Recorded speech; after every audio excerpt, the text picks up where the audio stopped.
من وانا صغير وانا بحب المسرحيات قوي، ليها معزه خاصه عندي، بس كانت بتحصل حاجه غريبه قوي وكنت مفكر ان انا بس اللي كده. يعني مثلا كنت اتفرج على المتزوجون، واول ما بتوصل للجزء اللي بيسيبوا فيه البدروم ويروحوا الفيلا ما كنتش اكمل المسرحيه. حلوة. نفس الكلام الواد سيد الشغال، لما بيسيبوا الفيلا بقى وبيروحوا للبدروم عمري ما شفت الفصل ده على بعضه اكتر من مره، ده لو كملته اصلا. ولو انت على قديمه زي حالاتي وغاوي مسرحيات فانت اكيد حافظ شاهد ما شافش حاجه لحد ما مشهد المحكمه يخلص. امسك. ايه يا سيد؟ خلاص يا اخي عيب بقى. طيب دي المسرحيات اللي معظمها كده بالمناسبه، دايما اخر فصل بيبقى فيه المشاهد الجد اللي بتربط الاحداث وتقفلها وتستفها، واذا في حكمه هتتقال ولا حاجه. انا فقدت عينيا لكن مش هفقد دماغي.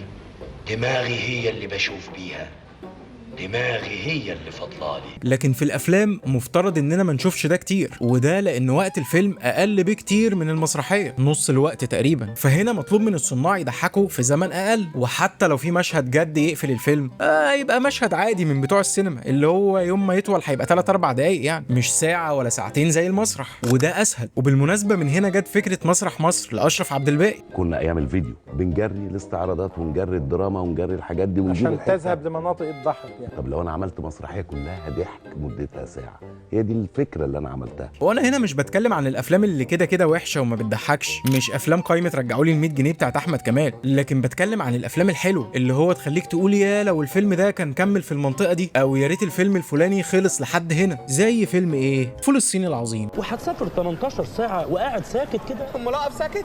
طلع قرآن اقراه بسرعه. عايزك تتخيل معايا وكأنك ما شفتش الفيلم ده قبل كده. فول الصين العظيم يعتبر مقسوم لقصتين مختلفتين. الجزء الاول وهو طبعا الجزء الافضل بالنسبه لي، بيتكلم عن طفل ابوه بيموت وهو صغير. الله يرحمك يا زلطه، اخر رصاصه ضربها ردت فيه وجت في صدره قتلته، وامه نظرها بيروح بسببه. بعدها بيعيش مع جده وهو اللي بيربيه، لكن جده ده مش اي حد، ده جابر الشرقاوي.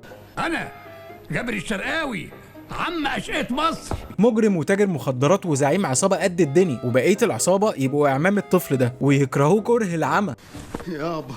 يابا نفسي اخلص عليه، مش هياخد في ايدي غلوة وما قتلوش انا ليه؟ وسبب كرههم ليه انه مش طالع لهم كمجرمين يعني، وهو مفيش غيره يكمل المسيرة، وده لان خلفتهم كلهم بنات. ومالها خلفة البنات؟ ده مديحة بنت برقبته، على الأقل بتتاجر في المخدرات. طبعا ده خلاه شاب محطوط تحت ضغط كبير جدا، لأنه مش شبههم، هم مجرمين وهو ملوش في السك. ده جايب مجموع في الثانوية العامة محدش جابه. انا جايب مجموع في الثانوية العامة محدش جابه 51%. يبقى احنا كده معانا شاب جبان، وده بسبب نشأته الغريبة من وهو طفل، بيعيش مع جده زعيم العصابة وعمامه اللي بيكرهوه وعايزينه يبقى مجرم شبههم رغم انه بيخاف من خياله. اهي التركيبة دي بتطلع لنا مشاهد أيقونية في حوالي ربع ساعة بس من الفيلم، وخلينا افكرك بمشهدين 2 بس. مبدئيا كده في عمليه لازم محي هو اللي يعملها. طب وش معنى انا يا عمي؟ ما اي حد في العيله يقوم بالعمليه وربنا يكرمه. ما ينفعش، العمليه دي بالذات محتاجه وجه جديد. وانا رقبتي يا معلم جدي. المعلم جابر الشرقاوي قرر ان محي هو اللي يقابل ابو موته في العمليه دي، وده يبقى عايش يا معلم الجدع. بص الانترفيو بتاع العمليه بقى. هتاخد عربيتك وتطلع على طريق مصر اسكندريه الصحراوي. اخدها الجدع. انت عندك عربية يالا؟ هتاخد العربيه الطريق الصحراوي، تقف عند الكيلو 5200. عارفه ده انا حافظه صم. الجدع. هو في طريق اسكندرية الصحراوي الكيلو 5200. هيفكر انه يعترض وما يعملش العمليه. هاتله. واخر حاجه بقى لازم ياخد مسدس ابوه زلط الله يرحمه، فاكره؟ لا جدي انا مش هاخد المسدس ده. الجدع. طيب ادي مشهد. المشهد التاني بقى مشهد العمليه. محي بيلبس الجزمه اللي 2 متر عشان تزود هيبته، والبدله اللي هيداري بيها خيبته، ويروح يقابل ابو موته. شراوي بعت لنا فندم ولا ايه؟ وكلمه السر الاشهر بقى. يوم ورا يوم حبيبي مجاني نوم حبيبي يا عمري ما كنت بغيب. يعني ابو موته ده نفسه شخصيه كان يطلع منها كتير قوي. 20 سنه اعتقال، 15 عمليه سطو مسلح، و10 اغتصاب. المشهد بيخلص ان محي بياخد الشنطتين وبيجري، وبعدها جابر الشرقاوي بيصمم ان محي يرجع لامه العالمه اسكندريه يستخبى عندها، وده لان ابو موته بيدور عليه وعايز يقتله. انت متخيل التركيبه دي لو كانت كملت الفيلم كله كان هيبقى الفيلم عامل ازاي ويطلع منه ايه؟ تخيلت؟ انسى بقى، لان محي بيسيب كل ده وبيسافر الصين. الصين حلوة. ومش بقول ان النص التاني كان سيء، بالعكس ده كان مسلي جدا، وفي جمل حافظينها لحد دلوقتي. مصر طول عمره معروف بجبروته وبقوته، وانا وصيك منفوس. لكن الكوميديا اللي كانت موجوده في النص الاول كانت سابقه عصرها. ما هو تخيل تفضل حافظ افيهات وتكررها وتستخدمها لمده 20 سنه. انا بصراحه عند رايي التيمه اللي كانت في اول الفيلم دي لو كانت كملت كان هيبقى فيلم استثنائي، حاجه كده زي الناظر مثلا اللي هو فكره واخراج شريف عرفة برضه بالمناسبه.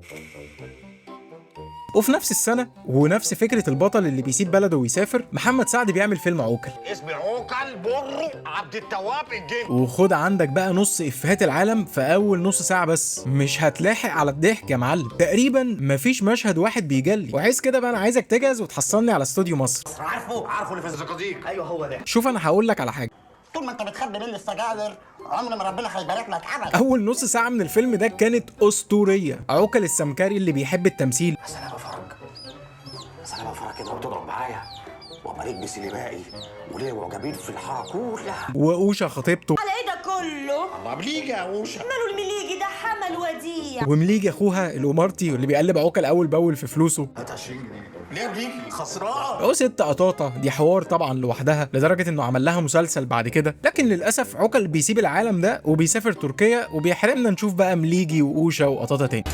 مساء الخير، مساء الخير على اوسخ بيت في الحي كله. بعدها بسنتين 3 رامز جلال عمل فيلم اسمه احلام الفتى الطايش. احلى فيلم عمله رامز جلال الصراحه، كنت بحب الفيلم ده قوي. رامز جلال والله يرحمه حسن حسني كانوا عاملين ثنائيه مسخره. والله كبرت يا بابا هتتجوز، ده اليوم اللي انا عايش علشانه. حاجه لايت جدا وفي اللذيذ كده، من الافلام اللي ما تزهقش منها، اللي هو تشغله وانت بتاكل وتقعد تضحك بس.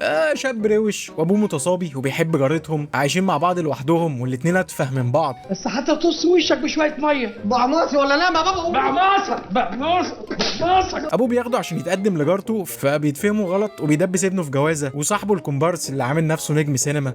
شريف الشريف بيقول لك يا منى يا شلبي ها انا جاي كمان ساعه. حتى السايس بتاع الجراج كان ليه افيه هنا. حضرتك برضو حضرتك. لا مش انا. لا ممثل حضرتك بقى. نفسي امثل، لا مش انا. وبعدين بيشتغل في شركه تامين، ومن يوم ما بيشتغل والدنيا بقى مش ماشيه معاه، يامن على عربيه صاحبه فتتخبط اول ما يمضوا العقد، يامن على الهرقل ده فيقع في ساعتها في بير الاسانسير، لحد بقى ما بيقرر يكلم نيلي كريم عشان تامن على نفسها فيحبها بقى، ونبتدي نشوف انجي علي وهي بتمثل، والفيلم يقفل بقى هنا خلاص وتنتهي المتعه وتنتهي كل حاجه لذيذه في الفيلم. يا بنتي دي طريقه جديده بس صدقي ذوق حلو قوي. بصي وفي افلام تانية زي عندما يقع الانسان في مستنقع افكاره. اعتقد الفيلم ده لولا ان الجزء التاني كان بايخ قوي كان يتشاف اكتر من كده بكتير.